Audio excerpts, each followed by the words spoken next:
கோயிலுமே நீங்கள் எடுத்தீங்கன்னா இந்து கோயில்கள் அதில் ஒரு விசேஷம் இருக்குது, மக்கள் கூட்டமாக போகிறாங்க, அதுக்கு சக்தி வாய்ந்த தெய்வம்னு சொன்னீங்கன்னா அந்த இடத்துல ஒரு சித்தருடைய சமாதி இருக்கும். அது மாதிரி அங்கே போகர்களுடைய சித்தருடைய சமாதி அங்கே இருக்கும். திருடுறதுன்னு முடிவு எடுத்துட்டா சாமியாவது குளமாவது, அவ்வளோதான். அதனால தான் பெரியார் சொன்னார், இதெல்லாம் வந்து இந்த கோயில்கள் எல்லாமே திருடர் கூட்டம் கையில் இருக்குது.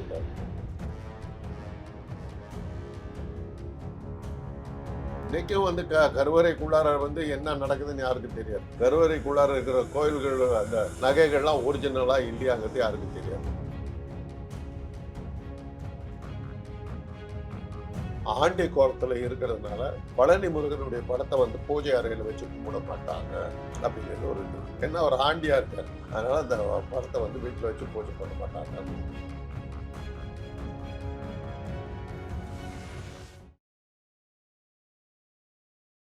தமிழ்நாட்டுல எல்லாமே சேஞ்ச் ஆயிடுச்சு. உங்க நகையையும் சேஞ்ச் பண்ணுங்க. உங்க பழைய நகைக்கு கிராமுக்கு 150 ரூபாய் கூடுதலா வாங்கி புது நகை எடுத்துக்கோங்க. அதே கம்மி சேதாரம் தான் உங்க லலிதால மட்டும்தான். சிட்டாசிஸ் தமிழர் 4.0 அணிகளாய் திரள்வோம், அமைப்பாய் உயர்வோம். ஜூலை 24-25 ஹில்டன், சென்னை. உலக தமிழர்களுக்கு வணக்கம். இது கிங் டிவி. இன்றைய நிகழ்வில் நம்மோடு மருத்துவர் காந்தராஜ் இணைகிறார். ஐயா வணக்கம். ஐயா, பழனி முருகன் கோவிலுக்கு சொந்தமான நிலம் 100 கோடி ரூபாய் மதிப்புள்ள நிலத்தை 2 கோடி ரூபாய்க்கு பத்திரப்பதிவு செய்து தற்போது அந்த பத்திரப்பதிவு தவறுன்னு தடை விதிக்கப்பட்டிருக்கிறது. சிபிஐக்கும் வழக்கு மாறி இருக்கிறது. இதில் முதற்கட்டமாக பழனி முருகன் கோவிலில் இருக்கக்கூடிய 100 கோடி ரூபாய் மதிப்புள்ள நிலத்தை ஏமாற்றிருக்கிறார்கள் அப்படின்ற இந்த செய்தி பார்க்கிற போது உங்களுக்கு என்ன தோணுச்சு? கோயில் சொத்துங்கிறதே கொள்ளடிக்கிறதுக்காக விடுவாங்க தான். கோயில் சொத்து அப்படிதான். அதில் அதனால தான் அந்த மூல விக்கிரகத்துக்கிட்ட நம்ம போகக்கூடாது, இதெல்லாம் போட்டு இவனுங்க நம்மளையெல்லாம் தடுத்ததுக்கு காரணம் அந்த ஒரு குரூப்பே. இன்றைக்கும் சிதம்பரம் கோயிலில் வர்ற வருமானம் தில்லைவாழந்தனர்களுக்கு சொந்தம் சொல்லி அவனுக்கு தான் எடுத்துகிட்டு போகிறானுங்க. ஒரு ரூபா மக்களுக்கு போகிறதில்ல. ஆனால் சிதம்பரம் கோயில் வந்து அவ்வளோ பிரசித்தி பெற்ற கோயில் இல்லைங்கிறது வேற விஷயம். சரி, உண்டியல் வச்சல் அவ்வளோ பெருசு இல்லை. குலோத்துங்க சோழனால் வேயப்பட்ட தங்க கூரை இங்கே இருக்கு, முழுக்க முழுக்க தங்கம். இப்போ போனீங்கன்னாலும் தங்கம் மாதிரி மின்னும். அதில் தங்கம் ஒரு சவரன் கூட இல்லை. இப்போ இல்லை, முலாம் பூசப்பட்டிருக்கு. தங்க முலாம் பூசப்பட்ட தகரம் தான் அங்கே இருக்குதுங்கிறாங்க. அங்கேயே நடந்திருக்கு. பழனி முருகன் கோயிலுக்கு என்னையா சிறப்பு? பழனி முருகன் கோயிலுக்கு வந்து அதாவது திருப்பதிக்கு இணையான வசூல் உள்ள கோயில் பழனி. எதனால? கேரளாக்காரர்கள் தமிழ்நாட்டுக்காரர்களை விட கேரளாக்காரர்கள் அது தன்னுடைய காவல் தெய்வமாக இருக்கிறாங்க. காரணம் என்னன்னா, எல்லா இதுவுமே வந்து கிழக்கு நோக்கித்தான் மூல விக்கிரகம் இருக்கும். சரி, இந்த முருகன் வந்து மேற்கு நோக்கி இருக்கும், கேரளாவை பார்த்துக்கிட்டு இருக்கும். அதனால கேரளாக்காரர்கள் என்ன நினைக்கிறாங்கன்னா, தங்களுடைய காவல் தெய்வம் பழனி அப்படின்னு நினைக்கிறாங்க. பழனி முருகனை ஆண்டி குளத்துல இருக்காரு பழனி முருகன் கூட. அதனால தான் நீங்கள் கேரளாவில் பார்த்தீங்கன்னா முருகன் வழிபாடு மிக அதிகம். தமிழ்நாட்டை திருத்தணி வடக்கில் வந்து திருத்தணி தாண்டி தெற்கில் எடுத்தீங்கன்னாக்கா கேரளாவில் பேரெல்லாம் கட்டிங்கன்னா ஸ்ரீகுமாரன், சுகுமாரன், இந்த மாதிரி அந்த குமாருங்கிற பேர் நிறைய வச்சுருப்பாங்க. ஸோ பழனி முருகன் வந்து அவங்களுக்கு ஒரு காவல் தெய்வம். அதனால் வருமானம் மிக அதிகமான வருமானம். திருப்பதி கோயில் வருமானத்தை எதோட ஒப்பிடுவாங்கன்னாக்கா வாட்டிகன் போப்பு அந்த இது பீட்டர்ஸ் ஆலயம் இருக்குது, அந்த சென்ட் பீட்டர் சர்ச்சுக்கு வர்ற வருமானத்துக்கு ஈக்குவல் திருப்பதி வருமானம் ஏழுமலையான் கோயிலோட வருமானம் இருக்கும்னுவாங்க. அதுக்கு ஈக்குவல் அடுத்தாப்படி இருக்கக்கூடியது பழனி வருமானம். அந்த அளவுக்கு வருமானம் உள்ள கோயில். ஒரு அளவுக்கான பழனி இதில் வந்து அரசாங்கம் வந்து தலையிட்டு சீர்படுத்திட்டாங்க. அது எதனால் நம்ம சொல்கிறோம்னாக்கா, பழனியில் வர்ற வருமானத்தை வச்சு கல்லூரிகள் நடக்குது, மருத்துவமனைகள்லாம் நடக்குது. அதே மாதிரி தான் திருப்பதி. அந்த பணம் பூரா அந்த உள்ள அர்ச்சகர்களாக இருந்தால் அந்த கூட்டம் அடித்து தள்ளிக்கிட்டு இருந்தாங்க. என்டி ராமராவ் முதல்வராக வந்தபோது தான் அந்த பணத்தையெல்லாம் எடுத்து கல்லூரிகள், மருத்துவமனைகள், இது பல்கலைக்கழகம் இதெல்லாம் ஆரம்பித்து திருப்பதி டவுனை இது பண்ணுறது, டெவலப் பண்ணி தேவஸ்தான கட்டுப்பாட்டுல வந்துருச்சு. மக்களுக்கு அது பயன்பட ஆரம்பிச்சது. ம், ம், அதே மாதிரி பழனிக்கு பணம் செலவாகுது. ம். இந்த பழனி முருகன் கோவிலுக்கு என்னையா சிறப்பு, தனி சிறப்பு? எந்த கோயிலுமே நீங்க எடுத்தீங்கன்னா இந்து கோயில்கள் ம், அதில் ஒரு விசேஷம் இருக்குது, மக்கள் கூட்டம் கூட்டமாக போகிறாங்க, அதுக்கு சக்தி வாய்ந்த தெய்வம்னு சொன்னீங்கன்னா ம். அந்த இடத்துல ஒரு சித்தருடைய சமாதி இருக்கும். ஓ, சித்தர். அது மாதிரி அங்கே போகர்களுடைய சித்தருடைய சமாதி அங்கே இருக்கு. ஆ. அந்த சமாதி இருக்கிறதுனால தான் அந்த சித்தருடைய சக்தியெல்லாம் அந்த முருகனுக்கு இருக்கு, அந்த சிலைக்கு இருக்கு அப்படின்னு. அதே மாதிரி தான் திருப்பதியில் ஒரு சித்தர். சித்தருடைய இது இருக்கு. ம், அது மாதிரி இப்போ அதாவது பக்தர் கூட்டம் பெருசாக போகிற கோயில்களுக்கெல்லாம் போனீங்கன்னா அங்கே ஒரு சித்தருடைய சமாதி இருந்தால் தான் அந்த சித்தருடைய ஜீவசக்தி தான் அந்த கோயிலுக்கு சக்தியை கொடுக்குறதுங்கிறது ஒரு நம்பிக்கை. நம்பிக்கை. அது உண்மையாகவும் இருக்குது. அவ்வளவு கூட்டம் போகுது இல்லையா முருகனை பார்க்க? பால் காவடி, பன்னீர் காவடின்றாங்க. அதெல்லாம் மச்ச காவடின்றது உண்மையா நடந்ததா முருகன் வழிபாட்டுல? மச்ச காவடின்ற பாட்டுல வருது. மச்சக்காவடின்னு இருக்கலாம் எதை வேணாலும் வச்சு எடுத்துகிட்டு போகிறானுங்களா, அதனால அதுவும் இருக்கலாம், தெரியாது. பால் காவடி, பன்னீர் காவடி, புஷ்ப காவடி அப்படின்லாம் பாட்டு வரும். எதில் வேணாலும் நீங்கள் காவடி எடுக்கலாம். அது உங்கள் இஷ்டம். உங்கள் வேண்டுதலுக்கு தகுந்த மாதிரி நீங்கள் எதிர்பட்டு போகலாம். அதை பற்றி எனக்கு அவ்வளோவா தெரியாது. இப்போ இவ்வளவு மக்கள் குறிப்பா பழனி முருகரை தேடி போறாங்கன்னா அப்போ அவ்வளவு சக்தி இருக்க ஒரு கடவுளா நம்பிக்கை நம்பப்படுது. அந்த இடத்துலயே கோயில் நடத்த இவங்க இது மாதிரி பண்ணியிருக்காங்களே, இது எப்படி முருகன் எப்படி தண்டிப்பாரா என்ன? திருடுறதுன்னு முடிவு எடுத்துட்டா சாமியாவது குளமாவது, அவ்வளோதான். அதனால தான் பெரியார் சொன்னார் என்னன்னு, இதெல்லாம் வந்து இந்த கோயில்கள் எல்லாமே திருடர் கூட்டம் கையில் இருக்குதுன்றார். சிதம்பரம் கோயில் நம்ம முதல்ல சொல்லிட்டேன், தீட்சிகர்கள் பண்ற அட்ராசிட்டி. இவரே பாடுறாரு,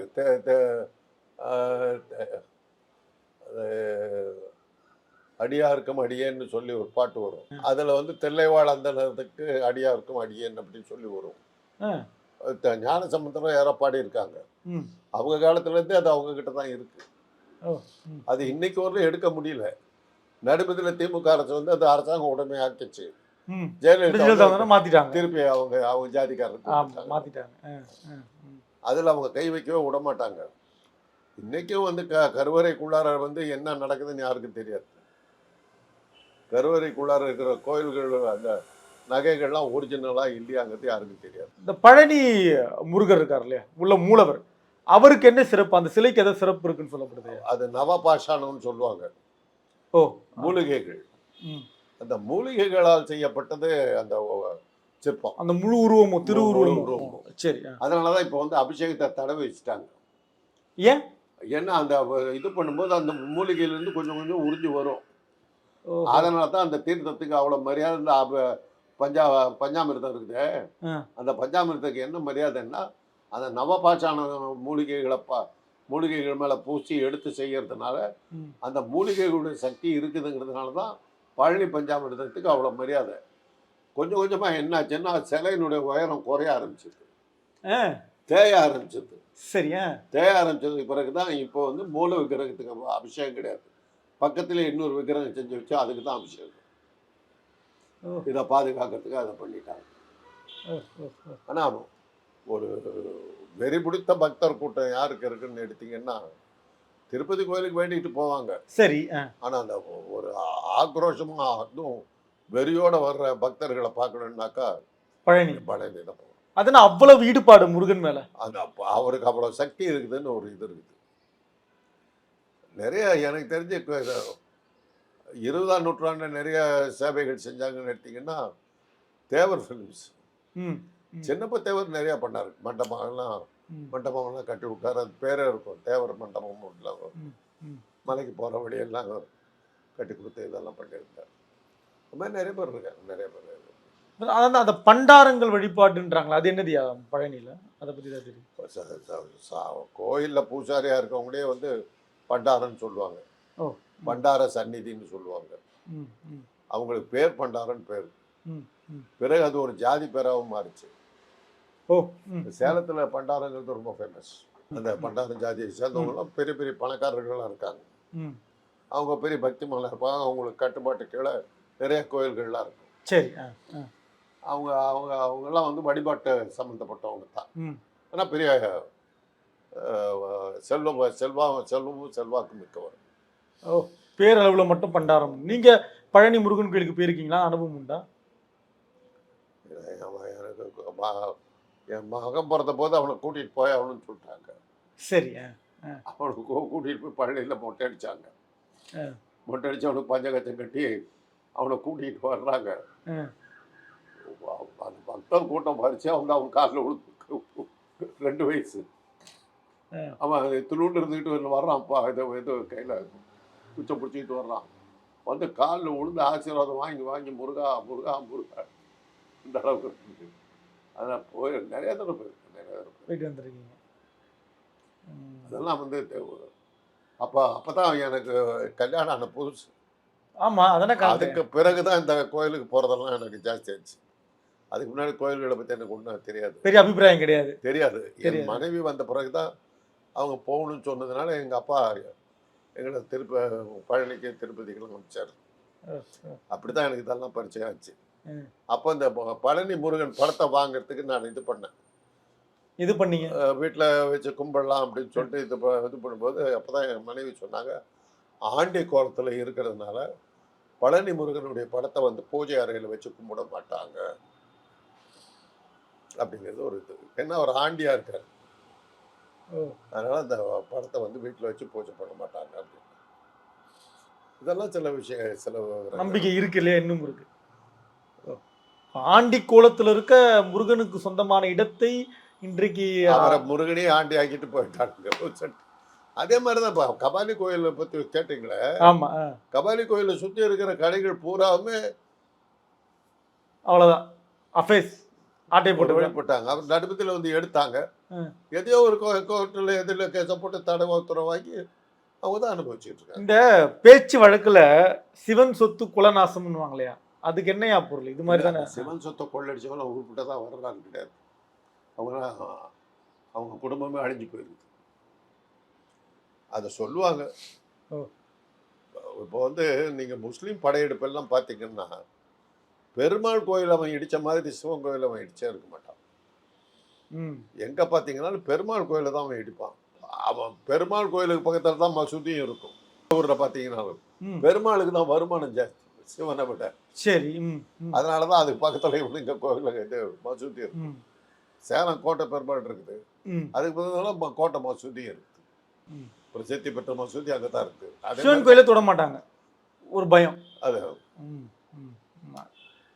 பெருமாள் கோயிலுக்கு கோயில் சொத்துக்கள் கொள்ளையடிக்கப்பட்டதுன்னு வந்தாவே பெருமாள் கோயிலாக தான் இருக்கும். ஏன்னா வருமானம் உள்ள கோயில். சிவன் கோயில் சொத்து தொட மாட்டாங்க. ஏன்னா பெருமாளுடைய மனைவி லட்சுமி. ஆமா, அதான் சொல்லுவாங்க, நாராயண தரித்திர நாராயணன், அவன் மனைவி லட்சுமி கோடீஸ்வரி. அதென்ன தத்ர நாராயணன்றது? நாராயணன் நீங்க பிச்சை எடுக்கிற பூரா நாராயணன் கோவிந்தா கோவிந்தான் போடுறது. அவன் பிச்சைக்காரன் தான். மனைவி லட்சுமி கோடீஸ்வரி. கல்விக்கு பிரம்மாவின் மனைவி சரஸ்வதி, செல்வத்துக்கு பெருமாளின் மனைவி லட்சுமி. பழனி, அப்போ பழனி முருகன் கோவில்னாலே நீங்க சொல்லக்கூடிய சிறப்புன்றது எதை சொல்லலாம்? ஒரு சிறப்பு இந்த பழனி முருகன் கோவிலுக்குன்னா சக்தி வாய்ந்த கோயில், அவ்வளவுதான். அப்புறம் பாடல் பெற்ற தலம், அறுபடை வீடுகள்ல ஒன்று.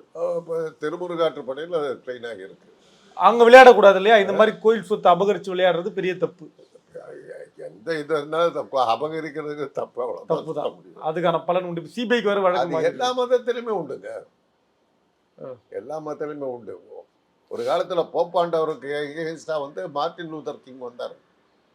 மார்ட்டின் லூதர் போப்புங்கிறவர் வந்து ஒரு இயேசு பேரை வச்சுக்கிட்டு பொழப்பு நடத்துகிற போப்பாட்ட அவரை ஒழிச்சாகணும்னு வந்தார். சரி, ப்ரொட்டஸ்ட் பண்ணார். அதனால தான் மார்ட்டின் லூதரோட போகிறவங்க பேரெல்லாம் ப்ராட்டஸ்டன்ட்னு பேர் வந்து தி ப்ரொட்டஸ்டட் போப். அப்புறம் தான் போப்பினுடைய ஆயுதத்துக்கும் குறைஞ்சது. சரி, அப்புறம் அவங்க போப்பினுடைய இது வந்து தலையீடு வந்து இங்கிலாந்து அரசாங்கத்தில் நிறைய இருக்க ஆரம்பிச்சது.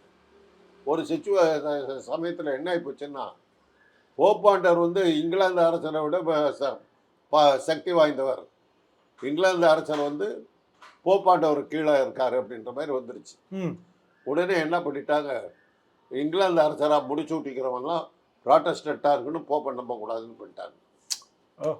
அதனால் இங்கிலாந்து அரச வம்சம் வந்து போப்பாண்டவரை ஏற்றுக்க மாட்டாங்க. அவங்க கேத்தலிக் கிடையாது, ப்ராட்டஸ்டன்ட்டு. அதே மாதிரி அமெரிக்காவில் வந்து கேத்தலிக், அதாவது போப்பாண்டவரை நம்புகிற ஒரே பிரசிடென்ட் யாருன்னா கென்னடி மாத்திரம் தான். ஓ. மற்ற எல்லாருமே ப்ராட்டஸ்டன் தான் இன்னைக்கு வரையிலும். இன்னி வரைக்கும். ஓகே. ஐரோப்பாவில் வந்து ப்ராட்டஸ்டன்ஸ் பெருசாக வந்துட்டாங்க. கேத்தலிக்கெல்லாம் பார்க்கணும்னா இங்கே தான் பார்க்க முடியுங்கிறாங்க. இது அந்த மாதிரி ஒவ்வொரு இதுலேயுமே திருவிழா சீட்டுன்னு ஒன்று விற்றாங்க போப்பாண்டவர் காலத்தில். அந்த சீட்டை வாங்கினா தான் கும்பிட முடியும். அந்த பணம் பூரா இவங்க அடித்தானுங்க. அதிலெல்லாம் மார்ட்டின் லூதர் போராட்டம் நடத்துகிறாங்க. நான் சாமியார் வாட்சி மட்டும் கொள்ளடிக்கிறேன் நீங்கள். அப்படி வந்தது தான் ப்ராட்டஸ்டன்ஸ். அதுக்கப்புறம் அதில் வந்து செவன்த் டே அட்வென்டிஸ்ட்டு அது இதெல்லாம் பெந்தகோஸ்டே இந்த மாதிரி நிறையா பிரிவுகள்லாம் வந்துருச்சு. Okay okay. ஒரே ஒரு நிறைவான கேள்வியா, இப்போ முருகன் முப்பாட்டன்லாம் சொல்கிறாங்க இல்லையா, அதெல்லாம் எப்படி உண்மைதானா? அது பின்னாடி இப்போ ஒரு ஆள் பாப்புலர் ஆகிட்டானா அவனை பற்றி 1000 கதை ஒருத்தரும் இல்லை. முருகன் வந்து சிவபெருமனுக்கும் பார்வதிக்கும் பிறந்தவன், கணேசனுக்கு அண்ணன் தான் பிள்ளையாரு, பிள்ளையாருக்கு அறிவு ஜாஸ்தி, இவனுக்கு அறிவு கெட்டவன், இந்த மாதிரி கதையெல்லாம் பின்னாடி விட்டானுங்க. இவனுக்கு சுப்பிரமணியன் பேர் வச்சுக்கிறதுக்கு காரணமே தான். பிராமணியன், பிராமணனை ஏற்றுக்கொள்கிறவன் அப்படின்னு அர்த்தம். சுப்பிரமணியன் ஸ்கந்தன்றதும் அதில் தான் இல்லையா? கந்தனுங்கிறது தமிழ் பேர். தமிழ் பேர். இந்த பிராமணர்கள் வந்து 3% வந்து சுப்பிரமணியன் தான் வச்சுக்குவான். எனக்கு அடிமை முருகன் அப்படின்னு. அது சுகிசிவமும் பாண்டேயும் ஒரு டிஸ்கஷனில் ரொம்ப அழகாக சுகிசிவம் பிரமாதமாக பதில் கொடுத்தாரு. அதில் பிரமாதமாக எக்ஸ்பிளைன் பண்ணுவார். பாண்டேக்கு இப்போ முன்னையும் தெரியும் பின்னையும் தெரிய மாட்டேங்குது. திருப்பி ஒரே கேள்வி கேட்டுக்கிட்டு இருப்பார். வேடிக்கையாக இருக்கும். தொடர்ந்து பேசலாம். நன்றிங்க. தமிழ்நாட்டுல எல்லாமே சேஞ்ச் ஆயிடுச்சு. உங்க நகையையும் சேஞ்ச் பண்ணுங்க. உங்க பழைய நகைக்கு கிராமுக்கு 150 ரூபாய் கூடுதலா வாங்கி புது நகை எடுத்துக்கோங்க. அதே கம்மி சேதாரம் தான் உங்க லலிதால மட்டும்தான். சிடாசிஸ் தமிழர் 4.0 அணிகளாய் திரள்வோம், அமைப்பாய் உயர்வோம். ஜூலை 24-25 ஹில்டன், சென்னை.